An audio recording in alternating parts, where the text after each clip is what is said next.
Kembali di Kompas Siang, Saudara, sejumlah skandal tengah menerjang ajang kontes kecantikan Miss Universe Indonesia edisi perdana yang baru saja selesai digelar 3 Agustus lalu.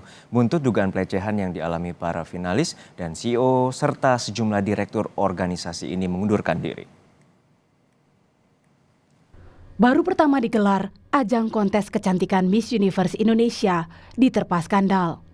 Didampingi kuasa hukum dan sejumlah direktur provinsi, sejumlah finalis melaporkan kasus dugaan pelecehan seksual di dalam rangkaian kegiatan ajang Miss Universe 2023 ke Polda Metro Jaya.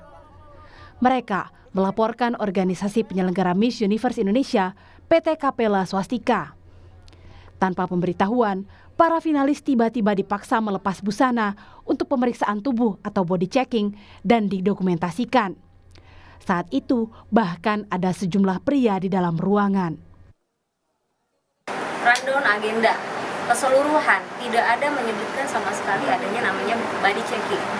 Sehingga tentu saja teman-teman kontestan ini cukup terkejut karena sebenarnya agenda mereka hari itu adalah fitting.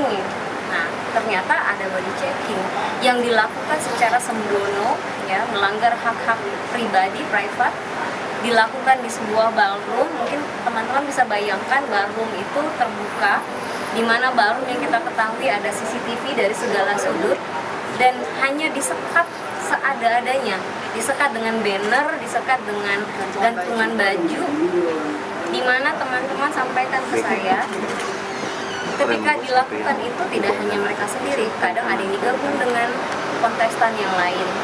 Kadang pada waktu mereka dilakukan pemeriksaan, lalu-lalang orang di luar masih kelihatan. Orang di dalam juga bisa keluar masuk. Kami sengaja mengaburkan identitas finalis Miss Universe Indonesia yang melapor demi kepentingan penyelidikan. Peristiwa dugaan kekerasan seksual itu terjadi di salah satu hotel di Jakarta pada 1 Agustus 2023 lalu saat mereka seharusnya menjalani pengepasan busana malam 2 hari jelang malam grand final di Bali. 3 direktur provinsi yang menggelar seleksi tingkat provinsi dari Bali, Jawa Barat, dan Jawa Timur juga geram karena aktivitas yang tidak menghormati privasi ini tak tercantum dalam rundown.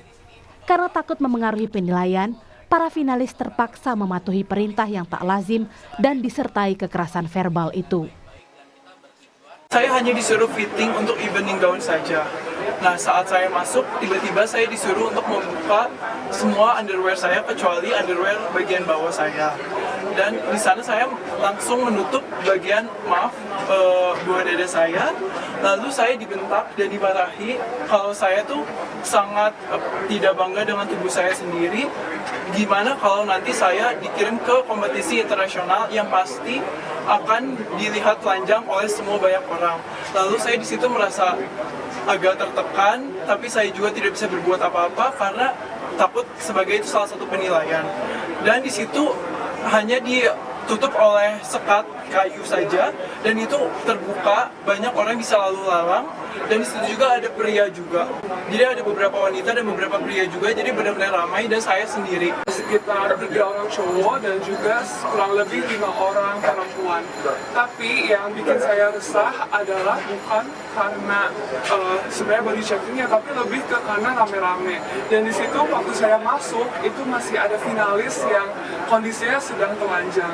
Dan waktu saya melakukan body checking, ada 2 finalis lagi yang dipanggil untuk melakukan hal yang sama. Dan kita benar-benar cuma pakai celana dalam doang. Dan di situ kita disuruh melakukan beberapa pose seperti harus nangkang, harus pose belakang, seperti itu. Dan di pengalaman saya sendiri itu bagian belakangnya seperti diintip gitu. Dan saya saat itu kayak sangat bingung dan sangat tidak nyaman. Buntut polemik ini, CEO Miss Universe Indonesia Elden Wang dan sejumlah direktur, termasuk Direktur Fotografi Rio Motret alias Rio Wibowo dan Direktur Kecantikan Slam Yono mengundurkan diri. Miss Universe 2023 adalah gelaran perdana kontes kecantikan untuk memilih wakil Indonesia ke ajang Miss Universe setelah puluhan tahun lisensinya dipegang Yayasan Putri Indonesia. PT Capella Swastika Karya kini menjadi pemilik baru lisensi Miss Universe di Indonesia dan didirikan oleh penyanyi Poppy Capella. Lewat akun Instagram resmi Miss Universe Indonesia, Poppy pun menjawab polemik dugaan pelecehan seksual dalam body checking ini dalam bahasa Inggris yang kami terjemahkan. Saya ingin mengucapkan terima kasih yang tulus kepada semua orang yang telah meluangkan waktu sejenak untuk berbagi pandangan, perasaan, dan perspektif kami. Setiap umpan balik, setiap komentar menjadi energi yang memperkuat tekad kami untuk mendorong organisasi Miss Universe Indonesia ke tingkat yang lebih tinggi. Tulis Poppy Capella, Direktur Nasional dan pemilik organisasi Miss Universe Indonesia. Menggandeng Kementerian Pemberdayaan Perempuan dan Perlindungan Anak, Kementerian Pariwisata dan Ekonomi Kreatif ikut menerjunkan tim untuk mengonfirmasi fakta dugaan pelecehan seksual yang dituduhkan. Bakal ada tindakan tegas jika ada norma budaya dan hukum yang dilanggar dalam rangkaian penilaian kontes kecantikan. Jika ada tindakan yang di luar